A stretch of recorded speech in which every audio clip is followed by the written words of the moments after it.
All right, today we're going to cover a topic. It's called how and why to break in a CVT belt. Okay, first of all, if you buy a belt from Hunterworks, the break-in procedure or a condensed version is right on the back of the cardboard sleeve that it comes in. So if you hadn't received it yet, no need in asking.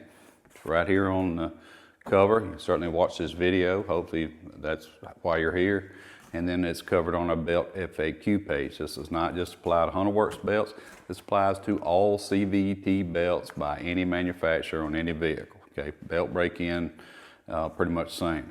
All right, the next thing I'd like to cover seems to be a hot topic with belt buyers is they'll receive a belt and they say, hey, I got a defective belt.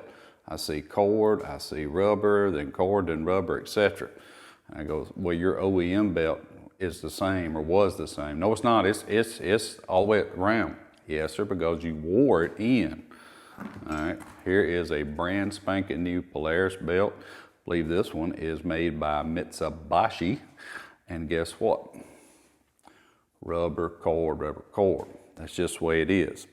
All right, so don't panic when you see rubber cord, rubber cord. It just hasn't been broken in or what I like to say, worn in. Why do you break in a belt? The why is belts need a break-in period. They need to be what I call set because they're changing environments. They were made in a long tube, in a circle. They were put in they call it a pot or an oven, if you will, and baked together. It's layers of material that are baked together that when you first purchase it have only lived in a circle. So it has to be put on the vehicle. It has to be ran through several heat cycles. Engineering says if you could heat it up really hot and completely cool down a couple of times, you could set it. If you don't do this, then the lifespan of the belt can be greatly reduced and it can come apart with you right after you get it. There are things that we see sometimes when somebody's trying to warranty a belt. It's pretty obvious you just didn't break it in, okay? So that's the why, all right? So, or part of the why. And so the how kind of gets into the why as well. So the next thing is like I said, the how. You're gonna want to take it easy for 30 miles or so. That's pretty generic across all manufacturers. 30 miles in high, you're gonna speed up, slow down. You don't wanna run at high speeds. You don't wanna rock crawl because those are the two extremes on belts. You're doing a lot of slipping and a lot of heat because there's no air at rock crawling. And at high speed, that's where a lot of stress is put on a belt and a lot of heat. So you want to stay in the middle, vary the throttle.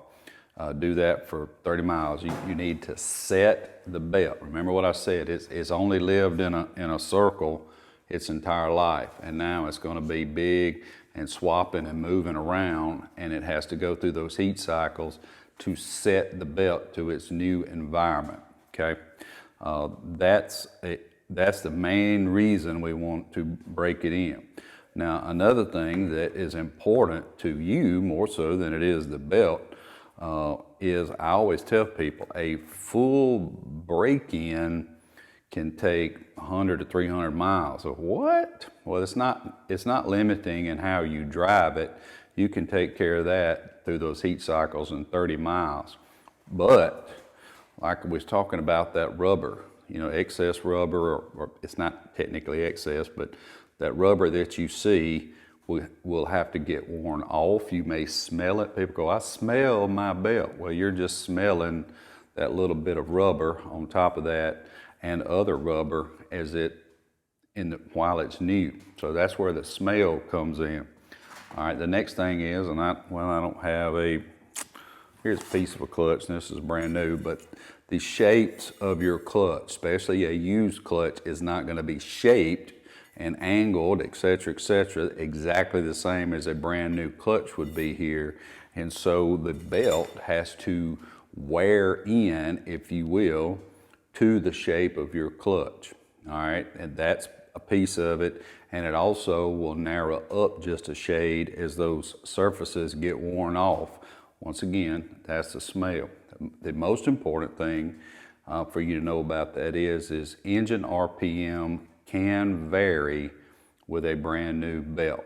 There are some vehicles that increase RPM with a brand new belt, but more times than not, you have a decrease because the belt's wider, etc. when it's brand spanking new. When we're doing clutch kits, I always tell people to use a good used belt to set your clutch kit up. Once you get your kit like you want it, you're performing right. If you wanted a new belt, switch to a new belt. RPM most likely is going to change. Wait it out 200 or 300 miles. It will return back to normal. Okay, so this is a little bit longer video explanation of why we do it, how we do it, and rubber cord, very much normal for any particular brand. And you may get lucky I say lucky because it actually has no bearing on the belt quality. Maybe all cord, maybe all rubber. Just don't panic about that. If you got any questions on how and why to break in belts that I hadn't covered, Todd at Hunterworks.com.